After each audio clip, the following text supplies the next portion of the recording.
Alright, welcome back to part 2. We're going to be continuing our discussion on airspace. We're going to talk about special use airspace and other airspace. Starting with the special use airspace, we can find a list of these all in Chapter 3 of the Aeronautical Information Manual. We'll start with the MOAs, Military Operations Areas. So what is a military operation area? Military operation areas are going to be military training activities in a large sector of airspace, and these military training activities could be hazardous to us non-participating aircraft, so us general aviation aircraft transitioning through these chunks of airspace when they're actively being used by the military potentially could give us, we could have some traffic conflict issues. So really want to make sure we check our NOTAMs to ensure that there are no activities going on before we pass through, and we should also verify with air traffic control that the MOA, MOA, both used interchangeably, they are not active when we go to pass through. So where are we going to see these MOAs at?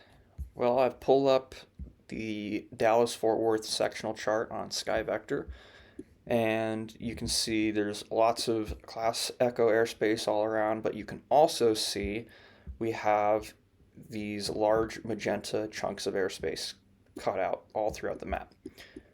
If I zoom in on one of those chunks, we can see the magenta zipper line, and inside that magenta zipper line, we can see the name of the MOA. So this is going to be your Lancer MOA. There's also an additional note here to contact Fort Worth Center for MOA advisory on 132.6 or 269.05. So the 132.6 is your VHF radio frequency where you would reach Fort Worth Center and you would be able to get status of the Lancer MOA. Additionally, on your sectional chart, you should have some special use airspace information here that apply to that chart. Everything in magenta is going to be for your MOAs. So if we zoom in on the MOA section here, we find Lancer. The altitude for Lancer is going to have a base of 6,200 feet. If we look at the altitude on the table, there's a little star next to it. And if we go down to the bottom of that section, that star means that the altitude indicates a floor for the MOA. All MOAs extend up to, but not including, flight level 180 unless otherwise indicated in tabulation or on chart. So in this case, at the Lancer MOA, we see the 6,200 foot floor, and that extends up to 18,000 feet. To the next of that, we have the times of use with a cross symbol. If we go to the bottom, again, we see the cross symbol for another note. Other times are going to be noted by Department of Defense NOTAMs. So going into the columns here, we see Lancer MOA is going to be active 0900 local time to 2400 local time, so 9 a.m. to midnight, Monday through Friday.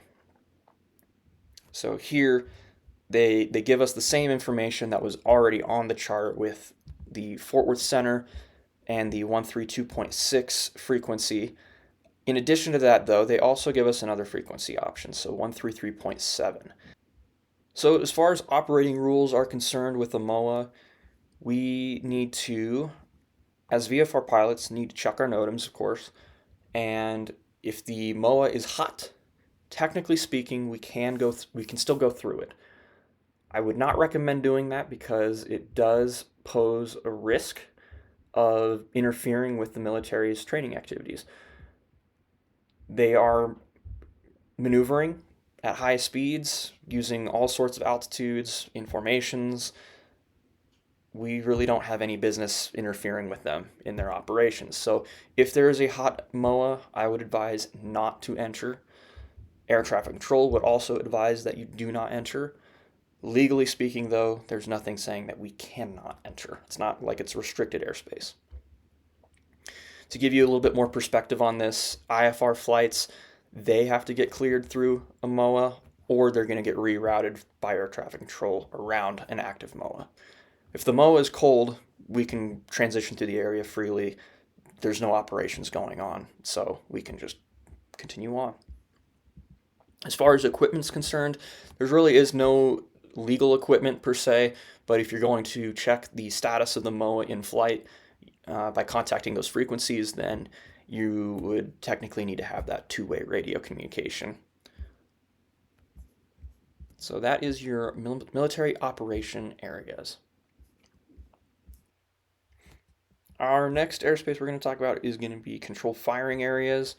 Controlled firing areas are kind of what they sound like. There's some sort of activity going on that involves firing explosives, and it's a controlled environment. So there's actually spotters. They are looking out for aircraft transitioning through the area. If they continued operations, that could be a hazard to us. But because there are spotters looking out for aircraft, what they do is they will cease operations and allow that aircraft to pass by. And then once that aircraft has passed by, they will resume their operations. These control firing operation areas are not going to be charted anywhere because they do have the spotters. They are looking out for us. We don't have to do anything as pilots to alter our course or be aware of them. We'll really have no clue that we actually transition through a controlled firing area. So these are not going to be charted anywhere. You are not going to see any NOTAMs for it. Again, those spotters, they're looking out for you. There's no course deviations required on your part as a pilot. You can just continue doing your flight business as usual, and you will have no idea that you even transitioned through a controlled firing area. The next airspace we're going to cover are prohibited areas. Prohibited areas are going to be airspace where civilian aircraft are prohibited to enter for security or other reasons for national welfare. So here we can think like we can think of the White House as an example. So if I go to the world VFR chart on SkyVector, we'll go to Reagan, and next to Reagan we have two prohibited areas. So these prohibited areas are going to be identified with the blue zipper lines. Because these are so small, the zipper lines just look like it's hatched the whole section. But these are going to look kind of similar to a MOA when it comes to the actual zipper-like line, but they're going to be blue instead of magenta.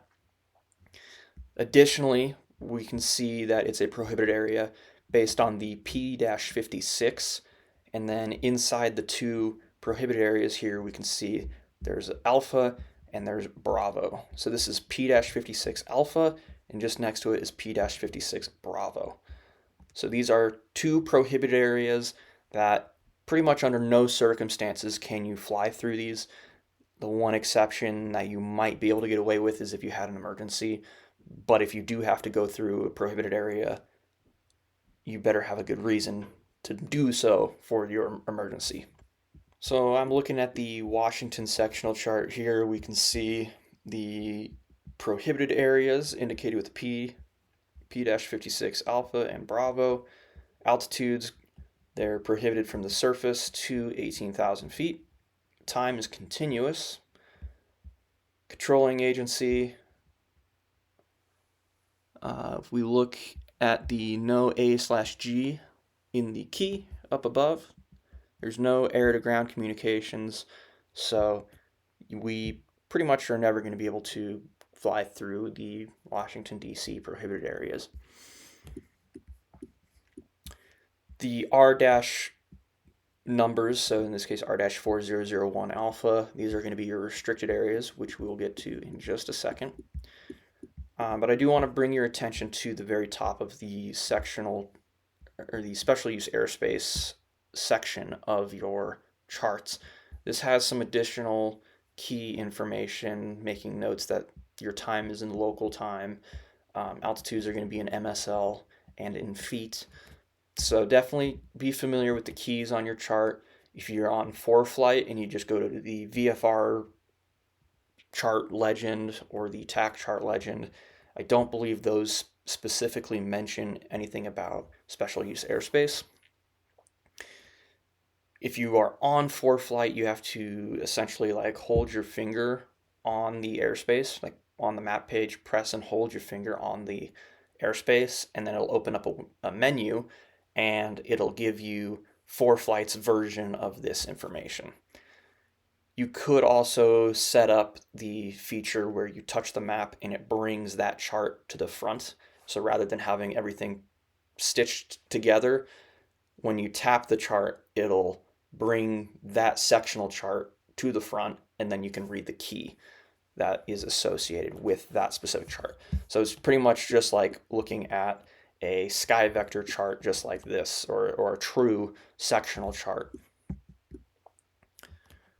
As far as your operating rules are concerned with prohibited areas, you're really not going to have any allowance to fly through these. There might be super rare exceptions, and if that's the case, you need to be talking to whatever charted frequency there is and get a prior approval before going in by the controlling agency. But again, with a prohibited area, you're really not going to probably get that allowance. Moving on to restricted areas, these are going to be very similar to prohibited areas. However, with a restricted area, it's not going to be wholly prohibited from flying through.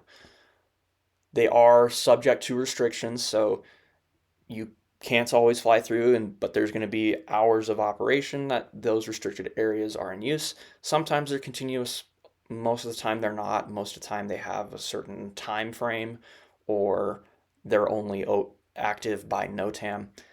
Again, all this information as far as restricted airspace is concerned can be found on your sectional chart key that specifies that restricted airspace, gives you the altitudes, the times, or the information that it's going to be by NOTAM. Like in this case, if we look at R4001 Bravo, intermittent by NOTAM, it gives you the controlling agency and the frequency to contact. So you can contact Washington Center on 134.5 before you enter the restricted area 4001 Bravo, and you should be able to get an idea of whether or not that restricted airspace is hot or cold.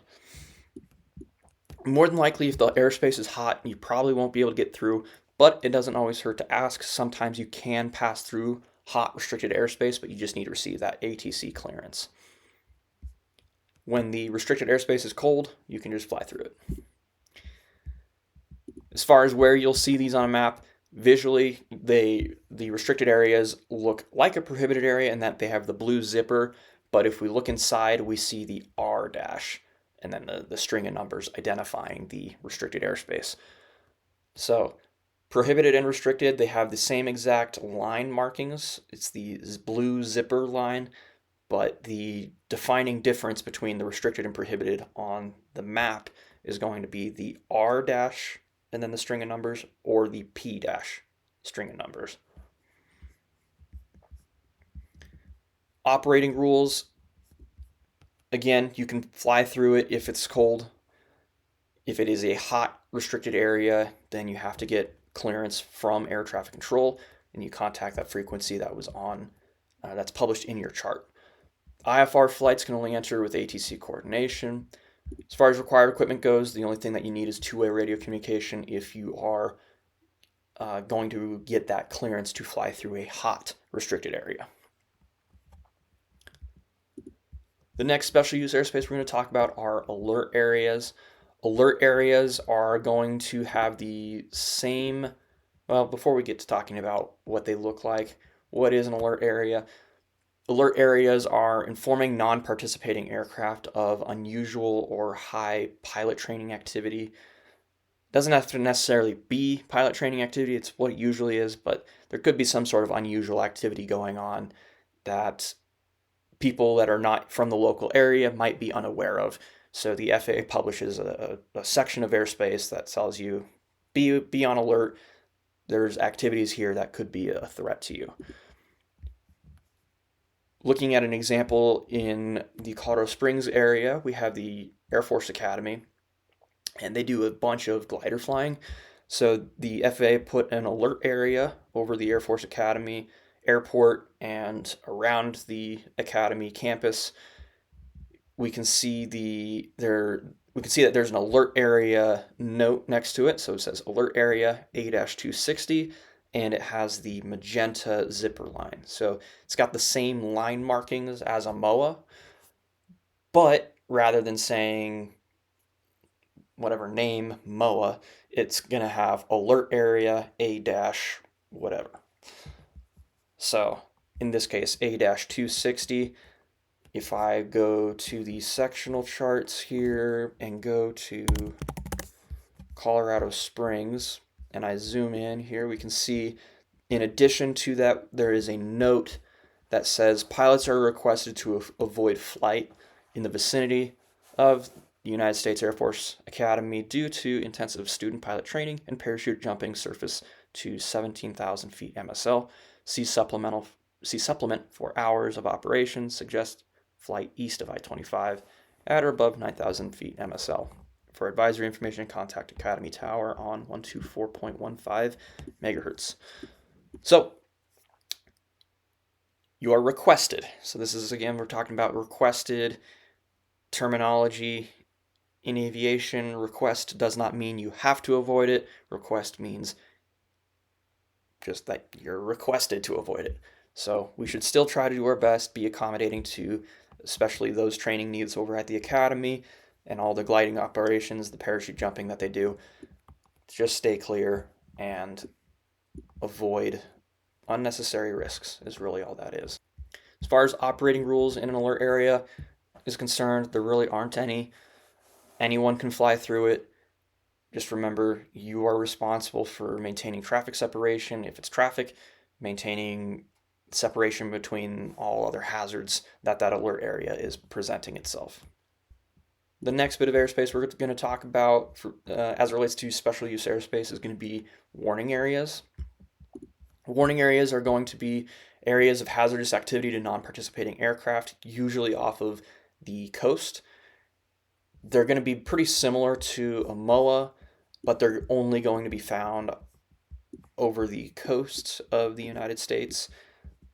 If I zoom in out here off of California, we have some warning areas, and these warning areas, similar to a MOA, you can fly through them, and you technically don't have to be talking to any air traffic control. If it's hot or cold, you can technically go through it. But again, why would you take that risk? There's usually high intensity military aircraft operations happening in there when they're hot, and you really don't want to take that unnecessary risk and just make everybody's day more difficult. Stay out of them if they're hot. If you're talking to air traffic control, they're going to tell you to stay out of them as well. So just stay out of them. Unless they're cold, then by all means just fly through them, do whatever you want as far as that's concerned. As far as distance off the coast, you'll find them 3 miles from the coast. That's where they will usually start. You really won't find them any closer to the coast than 3 nautical miles. And the line markings are going to be the blue zipper line. So similar to like a prohibited area or a restricted area, it's the same blue zipper looking line. Warning areas also, same information can be found on the key or the legend of the chart. So you can find your altitudes, the times of operations, controlling agency information, all of that's going to be there in your sectional chart legend. Operating rules, again, non-regulatory in nature. You can fly through them, hot or cold. Avoid it when it's active, though. So listen to your air traffic control, check your NOTAMs. If it's hot, just stay out of it. National security areas are going to be, oh, sorry, we skipped equipment. Technically, there's no required equipment. Again, use your two-way radio if you're checking the status before entry. So, national security areas. National security areas are going to be areas that pilots are requested to avoid flight over for specific areas of interest for national security or safety of ground facilities. So we can look at an example here near Pueblo, and there is a bolded, dotted, magenta line. In this case, it's a circle. This is going to be your national security areas, and next to that, there's an arrow pointing out to it from a box. That box says, "Notice for reasons of national security, pilots are requested to avoid flight at and below 3,000 feet AGL in this area." Anywhere that's requiring increased security or safety of the ground facilities, they're going to put this out. And again, it is going to be requested that you avoid that area. Ultimately, though, you can still transition through it, but be courteous to others. Avoid flying through airspace where you are requested to avoid if you can. There are going to be certain times where they may temporarily prohibit flight through a national security area. So again, always check your NOTAMs. I've personally never seen them do this, but it's not to say it's impossible. I could have easily missed it. I don't really have a national security area near my local airports. So again, always check your NOTAMs and make sure that you're not going to be busting airspace.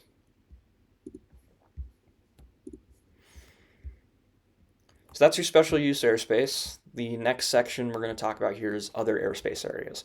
So these are airspace areas that are going to be particular of interest for us in maintaining flight safety. However, they're not necessarily designated as special use airspace per the Aeronautical Information Manual. You can find more information about these other airspace areas also in Chapter 3 of the AIM. The first one we'll talk about is going to be Victor Airways. Victor Airways are going to be the highways in the sky. So if we look at a sectional chart here, we can see light blue lines all over the map. Those light blue lines are going to be linking two VORs together, and they're primarily used for IFR traffic these days. If we look at an IFR low chart, we can see that those blue lines translate over to a low en route chart, and they're black on the en route chart. So these are going to be predetermined routes that allow you to use ground-based nav aids like VORs to navigate the skies. Nowadays, though, we're using GPS for a lot of flying, so these are becoming less and less popular. And as VORs are getting decommissioned, we are seeing some of these Victor Airways just getting removed as well. When those VORs get decommissioned, we're not able to use those airways that were based off that VOR anymore. So again, you'll see them pretty much all over the country. We still have a ton of VORs out there that are still functioning just fine. So there's still going to be a bunch of airways for now. Eventually, these airways are going to switch over to GPS routes, predominantly anyway. If you've already started your IFR training, you probably already noticed that there's now becoming a lot more T routes. So those, instead of the black Victor Airways that you see on the low en route chart, you start to see blue routes on the low en route chart, and those are going to be your GPS routes that you can program. As far as operating rules with a Victor Airway, you are flying in whatever class airspace that you're in. So these are going to be technically class Echo for the most part. That's really it. You're flying through class Echo airspace on these Victor Airways. As far as required equipment goes, if you are flying the Victor Airways using the ground-based nav aids, you're going to need to have a VHF radio that allows you to pick up VOR signals. Um, Alternatively, you can use approved GPS systems to substitute for those VORs. And again, adhere to any class airspace requirements as far as cloud clearances, equipment requirements goes. The next airspace we're going to cover is military training routes. So these are going to be very similar to your Victor Airways, but they're going to be the military's equivalent. These are going to be common routes that the military are flying. They can be at high altitudes, low altitudes, IFR routes, VFR routes. Um, they're not linking to nav aids like a Victor Airway is. These military training routes, they can be anywhere and everywhere and do all kinds of different patterns and stuff as far as the route is concerned. So if you notice on your chart, you see a bunch of these IR and then a string of numbers, VR, a string of numbers with a gray line. Those are going to be your military training routes. The excuse me. The VR is going to be your VFR routes. So those military pilots, they're going to be navigating visually and they're going to be a lot more eyes outside. IR is going to designate a IFR route. As far as the altitudes are concerned for these routes, we need to look at the number of digits that are on the route. So if it's an IFR route, or we'll just use the IFR route here in the top left as an example. So IR 137, the 3 digits indicates that there is at least one or more segments of that route that are above 1,500 feet AGL. If you see 4 digits, like this VR 1175, that route indicates that all of the segments on that route are below 1,500 feet AGL. So those are going to be low level routes that are being flown. And we can see here, this is in the mountains too. So you might be transitioning through Mountain Valley or something like that, and there's this military training route that comes barreling through it. These high-speed military aircraft can be a collision threat if you're not utilizing that situational awareness from your chart and keeping your eyes outside and using proper visual scanning techniques. So always use caution when you're near military training routes. High rates of speed means you're going to have high closure rates between aircraft. That leaves less time to react if you notice you're on a collision conflict with another aircraft. So again, maintain that high situational awareness when navigating around a military training route. Temporary flight restrictions are going to be restricted airspace, but in a temporary format. The reasons that a temporary flight restriction would go out are kind of endless. Here is a list of the more common reasons that a temporary flight restriction might get issued. Some of the easiest ones that come to mind are going to be your sporting events. So any professional, like NFL, football game, baseball game, hockey game, whatever, they will throw a temporary flight restriction over the stadium and prevent people from just hanging out over that stadium. 2 reasons for that. One, they don't want to have traffic just circling over the stadium and creating a congestion of a bunch of airplanes over an event. And then they also don't want to have people having issues with their airplane right over a crowd. So it's a safety of people in the skies as well as safety as people on the ground. So these temporary flight restrictions can occur anywhere, especially depending on what the situation is. We get a lot of flight restrictions out in the western United States for wildfire activity.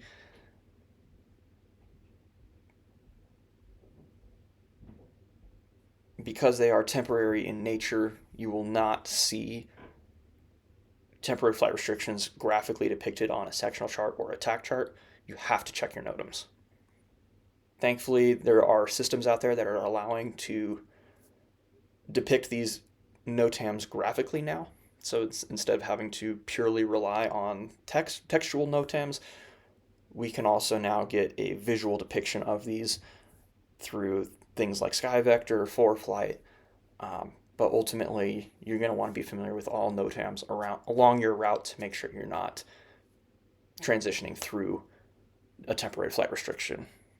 Operating rules, because it is restricted airspace, you are going to basically adhere to the same procedures. If there is a hot temporary flight restriction, you cannot just enter it. You have to have air traffic control clearance, and they will allow you to go through it, more than likely, assuming that you are just going to transition through. And when I say more than likely, I'm talking more like stadium flight restrictions.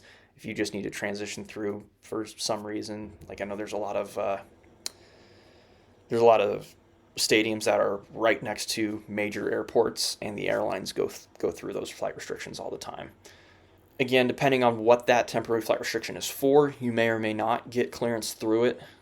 Again, always just talk to air traffic control and they can get you that clearance as necessary. And as far as equipment's concerned, again, you just need your two-way radio to talk to air traffic control. So that's your temporary flight restriction. Parachute jump operations are going to have a unique effect. You got to be familiar with where those operations are going to be, which we'll get to in just a second. But yeah, skydiving is essentially what we're talking about when we're talking about parachute jump aircraft operations. So looking at the sectional chart example here, we've got Easton Valley, which is just outside Greeley, Colorado. There is a little parachute icon. So there at Easton Valley, they are dropping skydivers from, I believe, around 17,000 feet, and right on top of the airport there. So anytime you are flying near one of these airports that has a little parachute icon next to it, you should use extra care and go to that CTAF frequency and actually listen out for jumpers. In the case of Greeley, I know that Easton Valley, they have separate CTAF frequencies, and Greeley's airport is actually like 5 miles, if that, north of Easton Valley. So I know that they are being super responsible out there, and they're actually communicating on both frequencies, on 122.9 for Easton Valley, as well as 122.8, which is Greeley's CTAF. So try to do your best and monitor the airport's frequency for where those parachute operations are occurring, and do your best to avoid overflight of those of the drop zone specifically, which is going to be that airport more than likely when operations are taking place. Maintain vigilance using those proper scanning techniques again.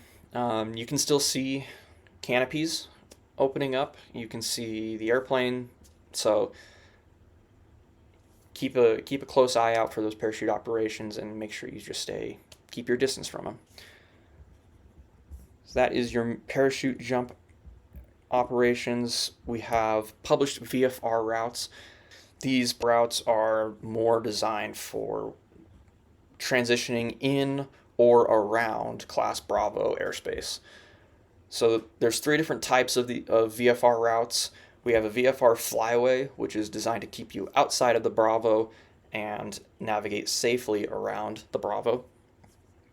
There's VFR corridors, which allow you to fly through Class Echo airspace, but through a cutout of your Bravo. So picture that upside down wedding cake of your Bravo with a hole running straight through part of it.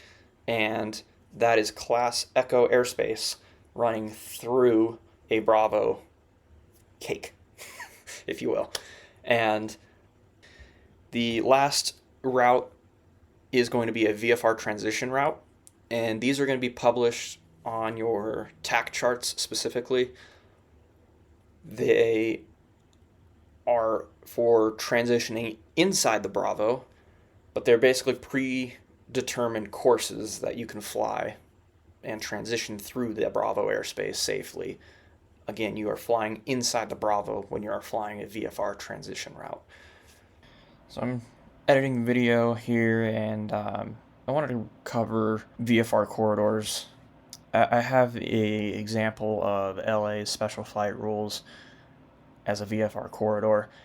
I went back through the AIM Chapter 3 to brush up on my understanding of the VFR corridors, and they actually make a mention that the LA area used to have a VFR corridor, but it's now changed to special flight rules.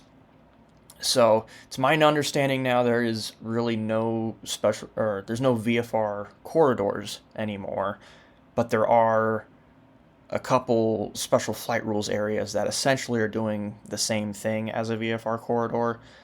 They are just essentially renaming it and giving additional rules and procedures than a VFR corridor would. And so, with that in mind, I went ahead and just deleted the part where I talk about LA's example as being a VFR corridor, because it's technically not. It's technically special flight rules area.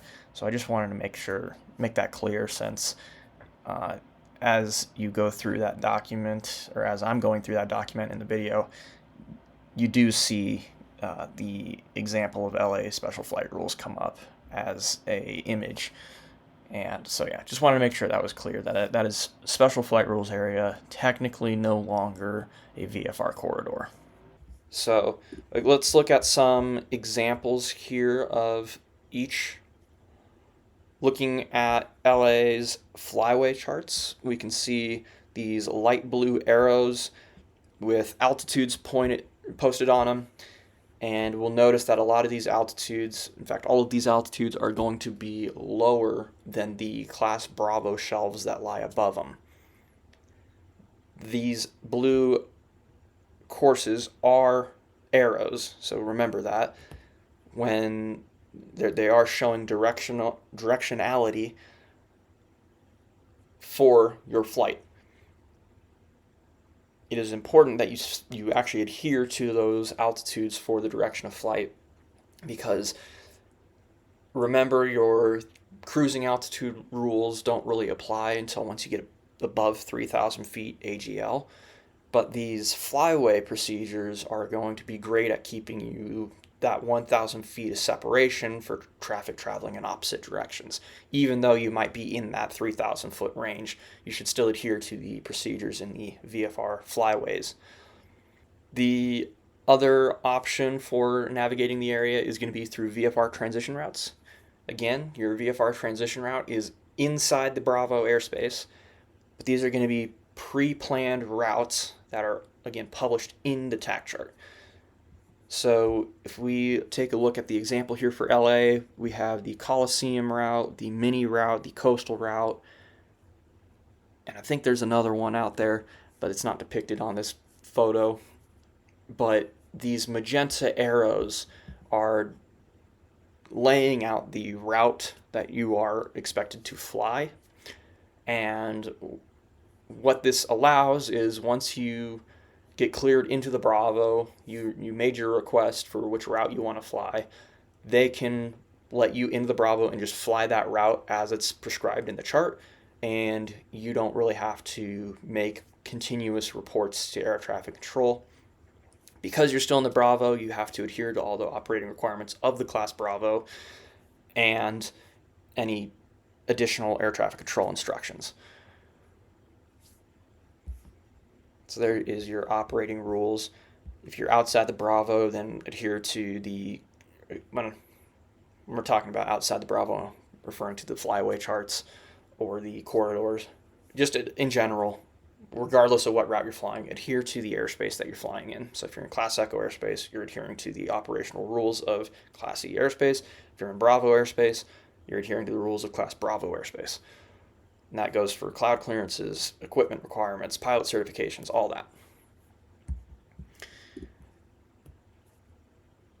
And yeah, again, equipment necessary for whatever class airspace you're flying in.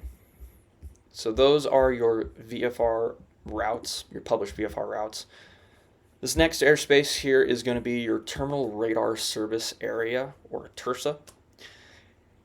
TRSAs are going to bridge the gap between a Class Delta airport and a Class Charlie airport.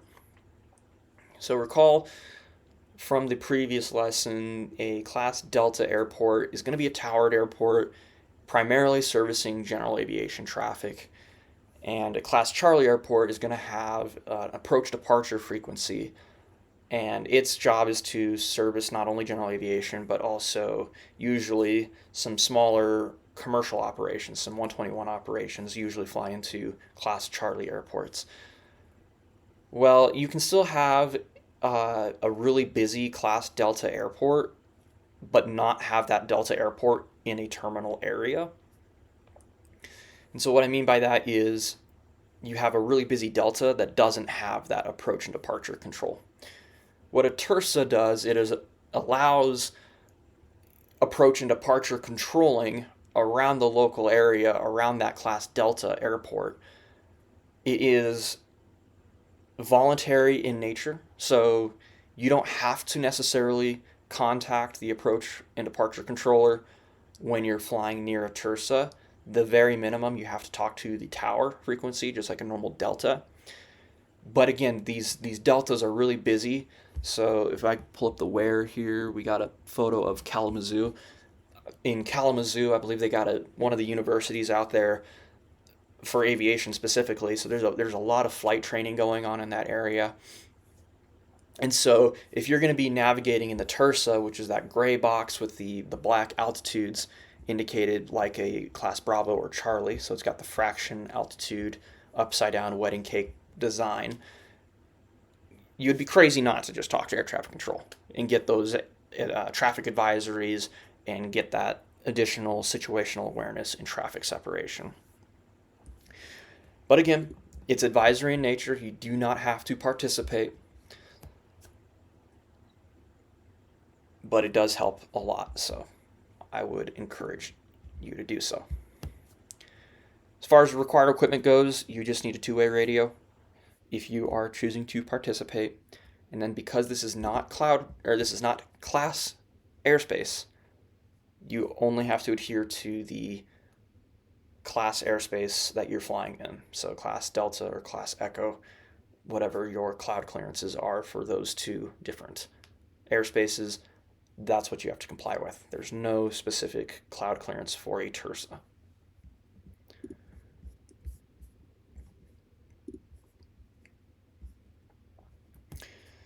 The next bit of airspace we'll cover is your special flight rules areas. Special flight rules areas are going to be unique airspace that necessitates a special set of rules for pilots to operate in. Some examples that we can use are Washington, D.C.'s, just the Washington, D.C. area, as well as the Grand Canyon. If we look at a sectional chart, we can see this blue serrated edge looking line. This serrated edge line represents your special flight rules areas, and before you enter into that special flight rules area, you need to have received a special training from the FAA. You can do this online, and then you just have to adhere to the operating rules and equipment requirements provided in that training. So wilderness areas are going to be national parks, as well as additional wilderness areas with the Forest Service.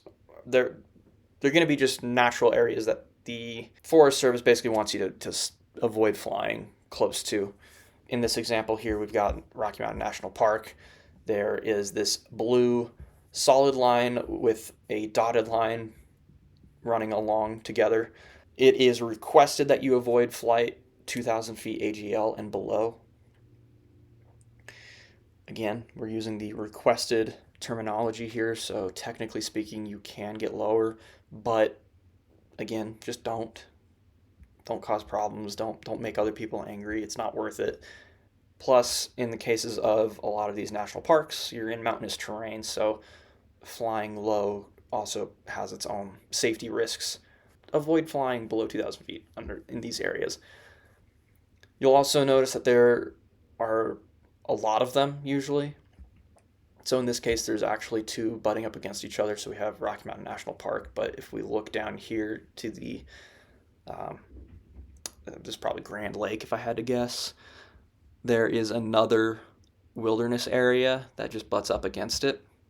And I don't have the actual name for that wilderness area depicted here, but again, these are going to be very, very common, especially in the mountainous areas around Denver.